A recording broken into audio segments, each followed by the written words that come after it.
الله أكبر.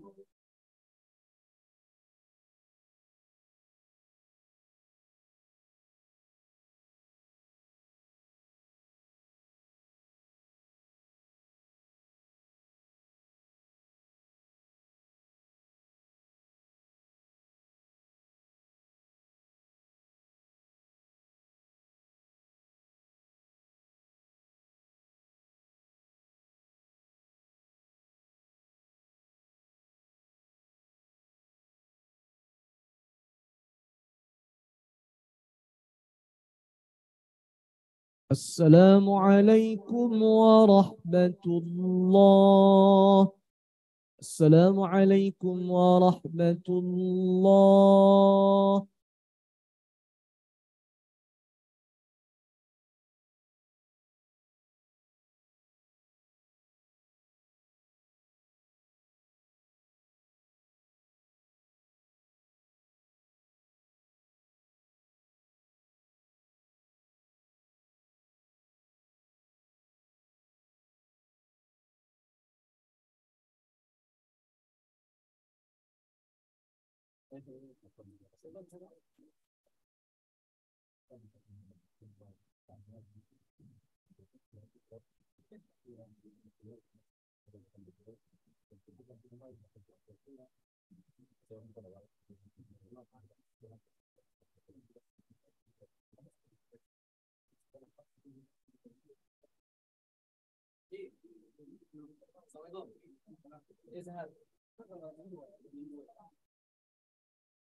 أعوذ بالله من الشيطان الرجيم. بسم الله الرحمن الرحيم.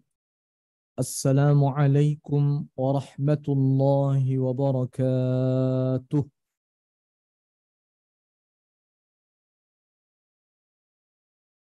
الحمد لله والشكر لله والصلاة والسلام على رسول الله وعلى آله وصحبه ومن والاه.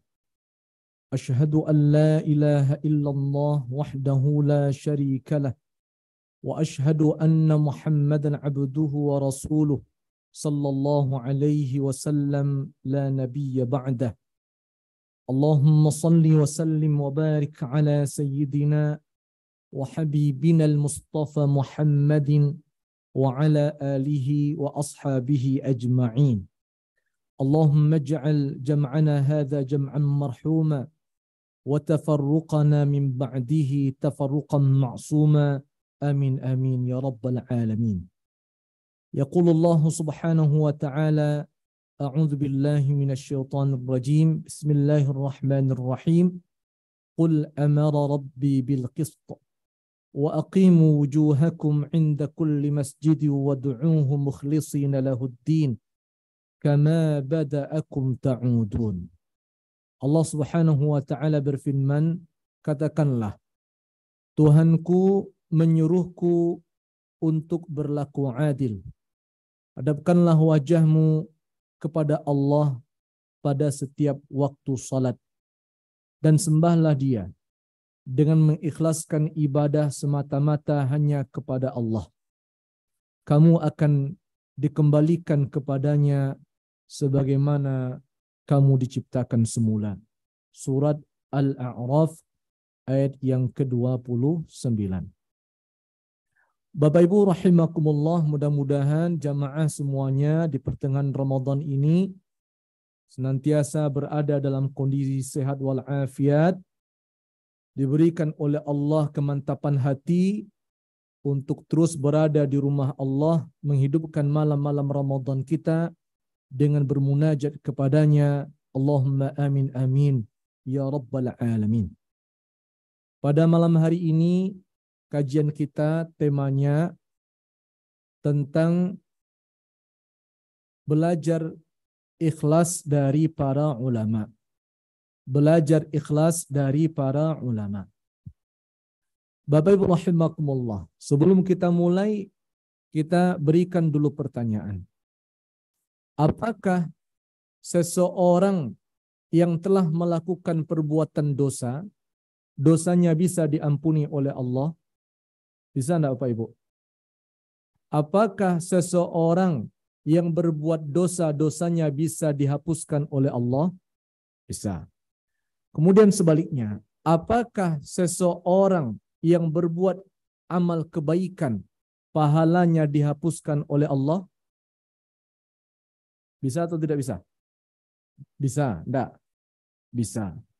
Al-hasanat tamhus sayyiat was sayyiat tamhul hasanat. Dua-duanya bisa terjadi. Keburukan kita bisa dihapuskan oleh Allah dosanya, sebagaimana pahala kita juga bisa dihapuskan oleh Allah. Bagaimana caranya? Jika seseorang melakukan kebaikan, maka dosa maksiat akan menghapuskan pahala kebaikannya. Jika seseorang melakukan kebaikan, jika seseorang melakukan maksiat, ya, maka dosanya dihapuskan dengan kebaikannya. Salah satu yang memungkinkan amal kebaikan kita itu hilang pahalanya adalah ketika kita beramal bukan karena Allah, tapi kita beramal karena manusia. Atau yang kita kenal dengan sebutan riya. Ya. Kita beramalnya bukan karena Allah, tapi beramalnya karena manusia. Apa yang terjadi kalau seseorang beramal amalnya karena manusia? Dihapuskan oleh Allah pahala kita. Orang yang salat, orang yang bersedekah, orang yang berzakat, orang yang berhaji, orang yang berpuasa, orang yang melakukan kebaikan, kalau seandainya amal yang dia kerjakan bukan karena Allah, maka tiada pahala kebaikan untuknya. Maka disebutkan oleh ulama, al-ikhlasu ra'sul amali. Keikhlasan itu otaknya amal. Ketika kita akan beramal, ketika kita sedang beramal, ketika kita usai beramal, maka jaga keikhlasan dari amalan kita itu. Ustaz, apakah saya bisa mengetahui bahwa saya ini tidak ikhlas dengan amal saya? Kalau dalam pendapat Imam Ghazali rahimahullah mengatakan tidak bisa. Jadi kita ini tidak bisa tahu apakah salat kita barusan Isya, tarawih kita dan witir kita itu kita sudah ikhlas mengerjakannya. Tidak bisa ada orang yang menjamin dia ikhlas. Terus siapa yang tahu akan keikhlasan seseorang? Hanya Allah. Kata Imam Ghazali, lal malaika hatta yamiluhu ilal khair, wala syaitan hatta yamiluhu ila syarr. Malaikat tidak tahu tentang keikhlasan seseorang. Kalau malaikat tahu keikhlasan seseorang, cenderungnya malaikat mengarahkan kepada kebaikan saja. Syaitan pun tidak tahu tentang keikhlasan seseorang. Karena kalau syaitan tahu tentang keikhlasan seseorang, maka kecenderungan syaitan akan mengarahkan kepada keburukan saja. Terus siapa yang tahu? hanya Allah. Makanya kata Allah Ta'ala dalam firman-Nya surat Al-A'raf 29 tadi kita bacakan juga dalam salat, Qul amara rabbi bil qist. Katakanlah aku diperintahkan oleh Tuanku berlaku adil. Wa aqimu wujuhakum 'inda kulli masjid. Dan hadapkanlah wajahmu untuk beribadah kepada Allah ketika engkau berada di masjid. Wad'uuhu, dan berserulah kepadanya, memintalah kepadanya, mukhlisina lahuddin, secara ikhlas dalam beragama. Yang kita bisa tahu adalah cara untuk ikhlas. Ada cara-caranya, tahapan-tahapan untuk ikhlas. Ya. Dan yang kita tahu adalah cara hilangnya keikhlasan. Tapi memastikan ikhlas itu ya ikhlas atau tidak, yang tahu hanya Allah Subhanahu wa taala. Bapak Ibu rahimakumullah. Siapa yang disebut dengan pewaris Nabi? Siapa yang dimaksud, yang disebutkan dalam hadis sebagai pewaris Nabi? Al-ulama. Kata Rasul sallallahu alaihi wasallam, al-ulama warithatul anbiya. Keikhlasan itu yang terbaik pengamalannya di level Rasulullah, di level para nabi. Keikhlasan itu Bapak Ibu rahimakumullah, yang terbaik pelaksanaannya itu di level nabi. Kemudian siapa lagi? Di level para sahabatnya. Dan sahabat ini apakah terkategori kepada ulama? Iya. Dan ulama-ulama sesudahnya, kata Rasulullah SAW, al-anbiya lam yurithu dinaran wala dirhaman, walakin yurithu al-ilma. Nabi Allah tidak pernah mewarisi uang, dirham, dinar, tapi yang diwariskan oleh Nabi Allah itu hanya ilmu. Makanya orang yang berilmu, sesungguhnya mereka itulah yang mewarisi tahta kenabian. Apakah semua orang yang berilmu atau hanya khusus ilmu usuluddin saja? Orang alumni Al-Azhar, alumni Madinah, alumni Yaman gitu. Alumni Gontor gitu. Apakah mereka saja yang disebut oleh ulama? Tidak. Tidak. Al-ulama ismun jami'. Al-ulama itu nama yang berlaku untuk keseluruhan ilmu. Entah itu ilmu geologi, ilmu fisika, ilmu biologi, ilmu geografi, ilmu matematika, ilmu kedokteran, ilmu usuluddin, ilmu syariah, ilmu akidah, filsafat. Ilmu apa saja, selagi ilmunya itu mendekatkan diri dia kepada Allah, maka dia disebut sebagai al-ulama. Kalau di Indonesia, ada namanya Majlis Al-Ulama Indonesia. Apakah mereka yang bergelar LC saja? Tidak. Ada juga yang dokter, ada juga yang ahli perbintangan, ada yang ahli A, ahli B. Semua dibutuhkan. Dan ulama inilah orang-orang yang mereka senantiasa menempatkan ketakutan mereka kepada Allah itu di urutan pertama. Innama yakhshallaha min ibadihi al-ulama. Hanya ulama lah yang takut kepada Allah. Takut kalau amal kebaikannya hilang pahalanya. Dan takut kalau seandainya dosanya menumpuk, tak dihapuskan oleh Allah dosa-dosa itu. Pada malam hari ini, kita coba berikan beberapa permisalannya, beberapa contoh ikhlasnya ulama. Yang pertama contoh, sikap yang dikemukakan oleh seorang ulama ahli fiqih namanya Muhammad bin Yusuf Al-Asfahani. Imam Al-Asfahani, masyhur ini. Imam Al-Asfahani ini dia punya kebiasaan. Kalau dia mau beli roti ini untuk menjaga keikhlasan, Pak. Maka Imam Al-Asfahani ini beli roti dari beberapa orang penjual roti, bukan hanya pada satu penjual roti saja. Kenapa demikian? Demi terjaga keikhlasan beliau. Padahal sebenarnya Imam Al-Asfahani itu belanjakan pakai uang beliau. Apa yang terjadi kalau seandainya Imam Al-Asfahani ini beli roti kepada satu orang? Yang beliau cemaskan adalah kalau si penjual roti tahu itu seorang ulama, maka nanti dia lebihkan rotinya atau dia berikan harga terbaik karena ulamanya itu. Imam Al-Asfahani tidak mau. Saya tidak mau. Gara-gara dia kenal dengan saya, gara-gara dia tahu saya sebagai ulama, gara-gara dia tahu saya sebagai seorang pengajar, kemudian dia lebihkan rotinya atau dia berikan harga khusus kepadaku, sedangkan itu tidak dia berikan kepada yang lain. Ini mungkin di tataran orang Pak seperti kita Pak, yang biasa aja kita nih. Bahkan kalau kita belanja kalau perlu satu saja biar dia kenal sama kita. Ya, biar diskonnya menarik gitu. Ya, enggak perlu kita ganti-ganti yang lain. Tapi kalau seorang ulama dia jaga betul. Menurut kita mungkin biasa, tapi seorang Imam Al-Asfahani mengatakan ini enggak biasa. Saya tak mau gara-gara dia kenal kepada saya, ya, gara-gara dia kenal kepada saya, kemudian dia berikan harga yang terbaik. Contoh. Kemudian yang kedua, contoh perilaku yang ada pada Imam Abdullah bin Muhaidzir. Imam Abdullah bin Muhaidzir, ya, Al-Hambali kalau tidak salah ini ya, pengikut Imam Hambali. Imam Abdullah bin Muhaidzir ini pernah beliau punya kebutuhan untuk beli pakaian. Jadi pergi dia ke toko Pak, ke toko pakaian. Dia beli kan. Tiba-tiba ada pelanggan masuk, sama mau beli juga pakaian di toko yang sama. Si penjual awalnya tidak tahu kalau yang belanja itu seorang ulama kabir, Imam Abdullah bin Muhaidzir. Ya, tidak tahu kalau itu seorang ulama yang masyhur di negeri itu. Apa kata si pembeli berikutnya? Fulan, tidak tahu engkau siapa itu. Sambil dibisikkan, itu Imam Abdullah bin Muhaidzir. Kemudian apa yang terjadi? Maka ketika itu si penjual memberikan fasilitas berbeda kepada Imam Abdullah bin Muhaidzir. Oh, ditolak. Berapa ini? Kok beda sama yang tadi?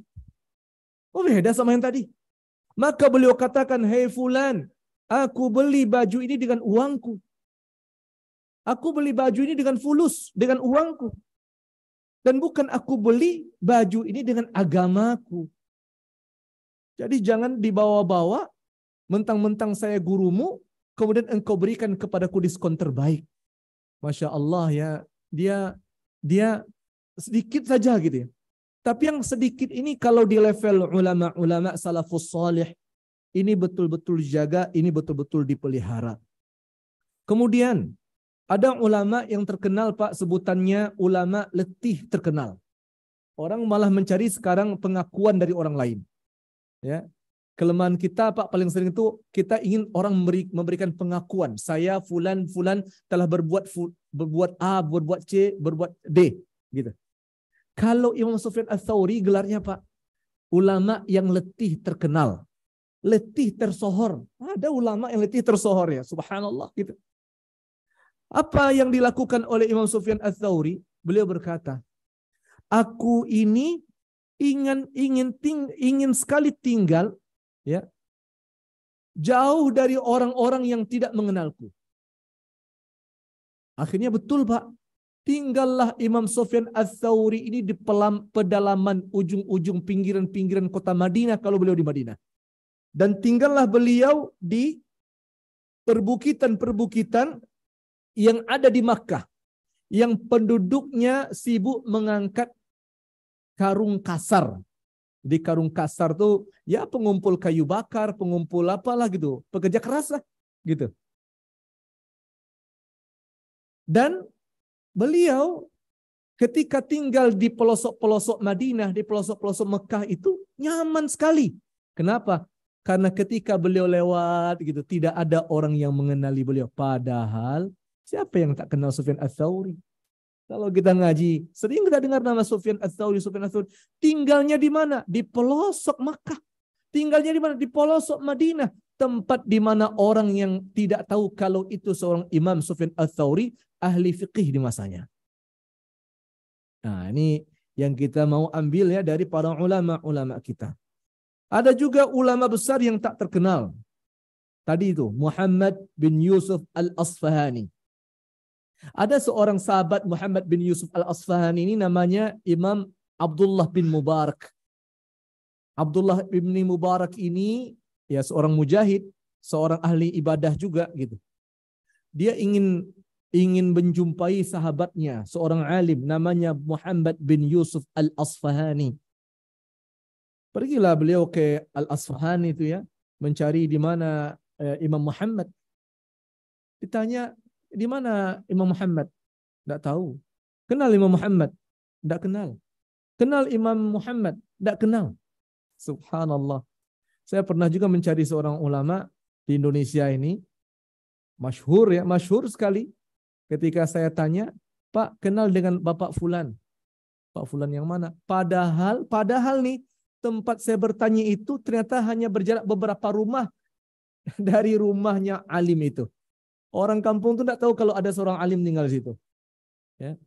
Bahkan dia katakan, apa ini katanya, itu kan tukang yang ngambil kelapa katanya. Kiranya tukang petik kelapa. Ada seorang alim. Jadi Abdullah bin Mubarak gitu tuh cari. Tidak ada yang tahu.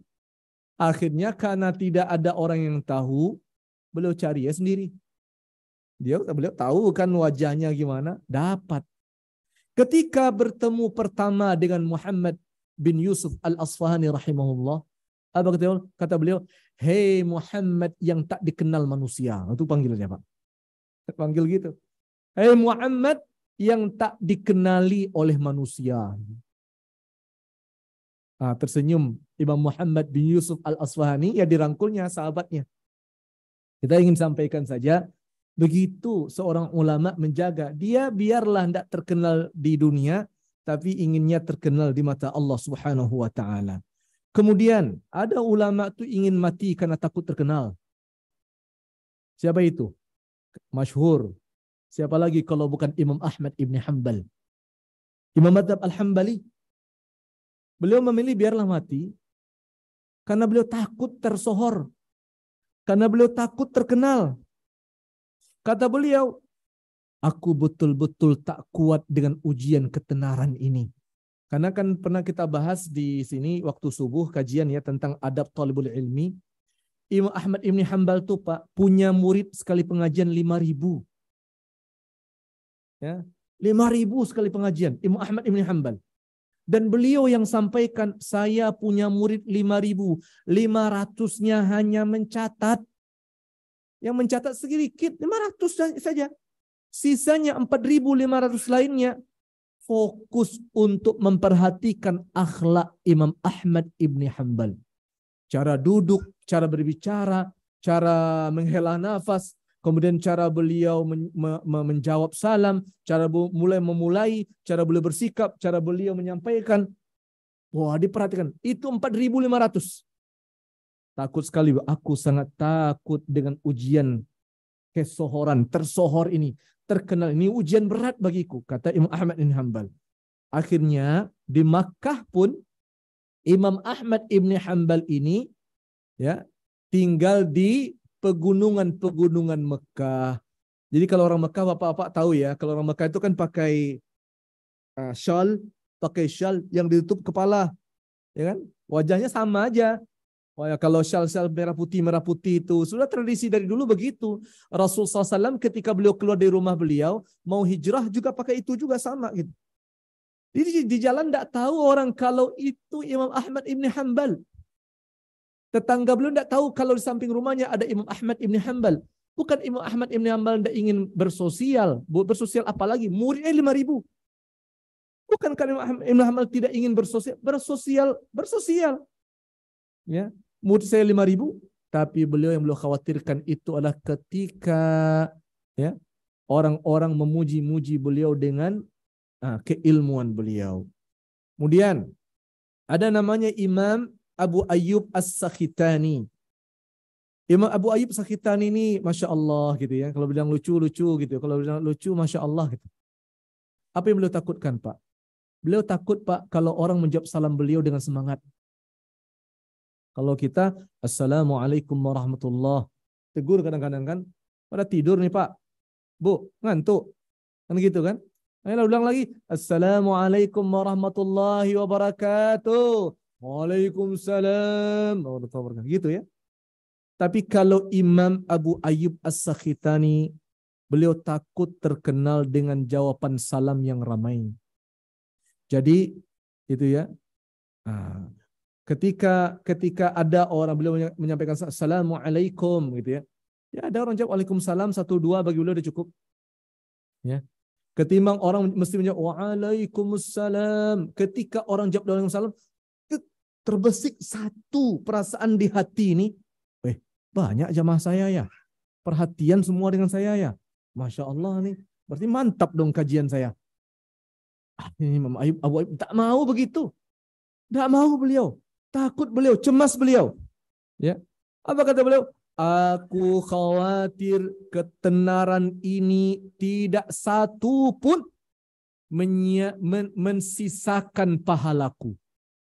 Ketenaran ini beliau khawatirkan tidak satu pun ya meninggalkan pahala. Jadi kalau gitu berarti kita kerjanya yang tersembunyi aja lah. Enggak juga. Imam Ghazali rahimahullah dalam Ihya Ulumuddinnya menyebutkan ya seperti tadi ya bahwa keikhlasan itu hanya Allah yang tahu.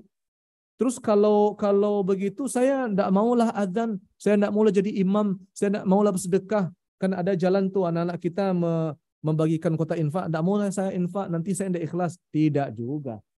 Ya kan? Sebagaimana orang datang ke masjid pakai mobil mewah gitu kan ya. Mobilnya banyak atau dia datang ke masjid pakai baju jas seperti saya ini, ganteng kan Pak? Kemudian Waalaikumsalam warahmatullahi wabarakatuh. Pakai baju jas, berkopiah atau ibu-ibunya pakai mukena yang harganya mahal gitu. Kemudian kita katakan dia tidak ikhlas, bisa begitu? Tidak bisa. Ya. Kita tidak bisa menghukumi orang ikhlas atau tidak ikhlasnya dari zahir dia. Sebagaimana perbuatan zahir, Pak, tidak bisa kita hukumi itu cenderung akan mengantarkan kita tidak ikhlas, tidak bisa juga. Terus bagaimana, kenapa ulama tadi begitu? Ulama itu ingin belajar bagaimana terpelihara. Kalau masa terkenal udah terkenal mereka. Cuman mereka mengkhawatirkan keterkenalan itu menghilangkan pahala-pahala mereka. Bagaimana kalau seandainya saya ingin melakukan kebaikan? Misalkan saya mau adzan, saya mau ke masjid, selama ini saya tidak pernah ke masjid. Saya mau baca Al-Quran, selama ini saya tidak pernah baca Al-Quran. Tapi dilihat oleh orang banyak. Apa yang mesti saya lakukan?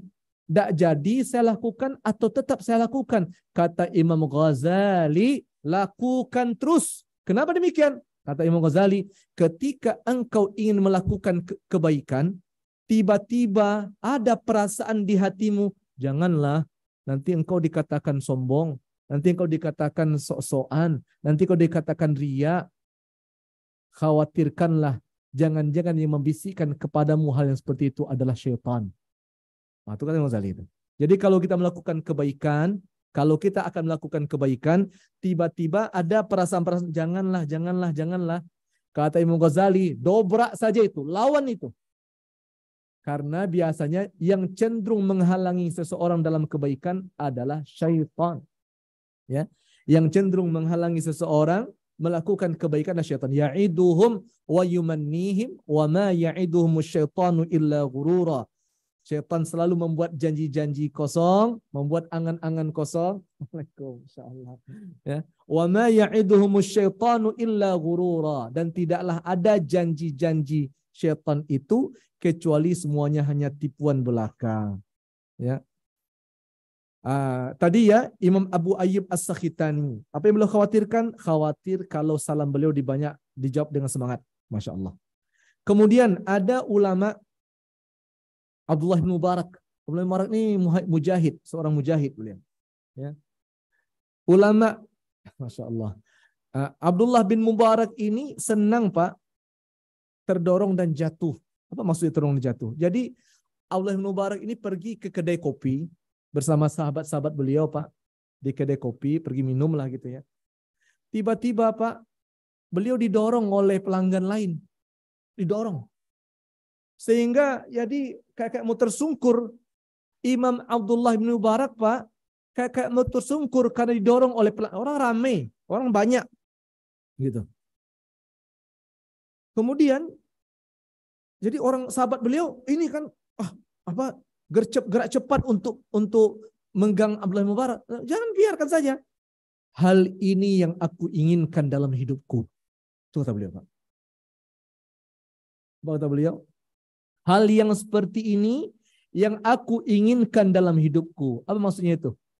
Tidak ada orang kenal dengan beliau. Masuk ke kafe, bukan ke kafe ya, masuk beliau ke kedai minum. Di kedai minum tuh tidak ada orang yang kenal dengan beliau. Kata beliau, ini yang aku inginkan dalam hidupku. Sampai ada orang yang mendorong beliau, sahabat beliau langsung gerak ini. Orang yang mendorong cuek saja. Karena tidak sadar kalau itu adalah seorang ulama, seorang alim. Sekaliber Imam Abdullah ibni Mubarak. Ada juga Imam bin Mukar, Imam Al-Basri ya. Beliau berkata begini, lebih baik aku berjumpa dengan syaitan. Lucu juga sih ini, apa namanya, nilai tasawufnya agak tinggi dikit gitu ya. Jadi lebih baik aku berjumpa dengan syaitan daripada berjumpa dengan manusia. Kemudian ketika berjumpa dengan manusia itu aku mesti memperbaiki sikapku dengan baik di hadapannya. Kira gimana tuh? Biarlah aku berjumpa dengan setan saja lah gitu. Ketimbang berjumpa dengan manusia, ya, ketika berjumpa dengan manusia itu aku mesti jaga sikapku gitu. Gunanya apa? Biar dipuji oleh manusia. Bapak Ibu rahimakumullah. Maka disebutkan oleh para ulama gitu ya. Sebagian orang ingin sekali dipuji gitu karena akhlaknya yang baik. Ada orang yang ingin dipuji karena kebaikan akhlaknya. Tapi sayang ya, kalau seandainya akhlaknya yang baik itu hanya sekedar pencitraan dan bukan sifat aslinya, nah, dia ingin dipuji karena akhlaknya yang baik gitu ya. Tapi kalau akhlaknya yang baik itu hanya sekedar pencitraan, bukan sifat aslinya baik, tentu hal tersebut hanya akan membuat citranya buruk di hadapan Allah. Tidak ada gunanya. Makanya kata ulama, innan nasa kulluhum halaku illal alimun. Sesungguhnya seluruh manusia ini akan binasa kecuali orang-orang yang berilmu. Wal alimuna kulluhum halaku illal amilun. Semua orang yang berilmu semuanya akan binasa kecuali orang yang beramal dengan ilmunya. Wal amiluna halaku illal mukhlisun. Sedangkan orang-orang yang beramal mereka akan binasa kecuali mereka yang ikhlas. Wal mukhlisuna fi khatarin azim. Sedangkan orang-orang yang ikhlas itu dalam kondisi bahaya besar. Ya. Jadi Bapak Ibu rahimakumullah, mudah-mudahan Ramadan ini dengan qiyam lailati Ramadan kita, dengan bangunnya kita di malam hari, bermunajat kepada Allah di malam hari, atau mengejar amal-amal kebaikan kita di siang hari atau di malam hari, selama Ramadan ini melatih kepribadian kita untuk terbiasa mengikhlaskan setiap amalan kita ini karena Allah, bukan karena manusia. Amin amin ya rabbal alamin. Baik, jazakumullah khairan katsiran wa barakallahu fikum. Subhanakallah bihamdika asyhadu an la ilaha illa anta astaghfiruka wa atubu ilaik. Wassalamu alaikum warahmatullahi wabarakatuh.